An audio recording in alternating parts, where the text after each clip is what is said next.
راولاکوٹ متحدہ عوامی محاذ کے عہدیداران زاہد خان، خادم حسین اور اعجاز خان نے پریس کانفرنس سے خطاب کرتے ہوئے کہا ہے کہ آزاد کشمیر میں اپوزیشن اقتدار کو نچلی سطح پر منتقل کرنے کی راہ میں ایک بڑی رکاوٹ ہے۔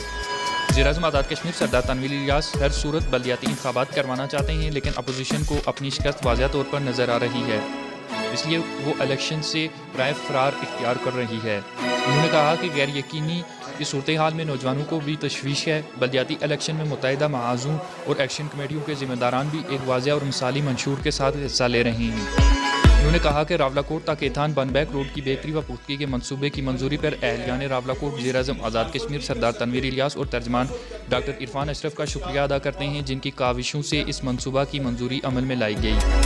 اس سڑک کے لیے متحدہ عوامی محاذ کے زیر اہتمام پریس کلب کے سامنے 8 روز احتجاجی دھرنا دیا گیا تھا اور پھر ڈاکٹر عرفان اشرف کی یقین دہانی پر ہم نے اپنا احتجاج ختم کیا تھا۔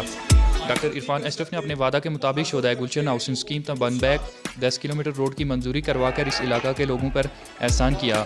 اس سڑک کی بہتری و پختگی سے اہل راولاکوٹ کے علاوہ حویلی، کاہوٹا، تولی پیر اور پکھر کے لوگوں کو بھی سہولت میسر آئے گی۔ میں اپنی بات کو آگے بڑھاتے ہوئے میں گزارش یہ کرنا چاہتا ہوں آپ جو صافی حضرات ہیں کہ جس عہد کے اندر صافی بھائی اپنی جو صافی فرائض سر انجام دے رہے ہیں، انتہائی مشکل حالات سے بالخصوص صافی حضرات کو گزرنا پڑ رہا ہے، جو میں سمجھتا ہوں کہ حق اور سچ کی جو بات ہے،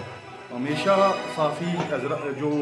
برادری ہے انہوں نے حق سچ کو عوام تک پہنچانے کے لیے بڑا کلیدی کردار ادا کیا ہے، اور نہ ہی وہ حق سچ کی بات لکھنے سے ڈریں اور نہ ہی بولنے سے وہ جو ہے اس سے ان کو ڈرایا جا سکا ہے۔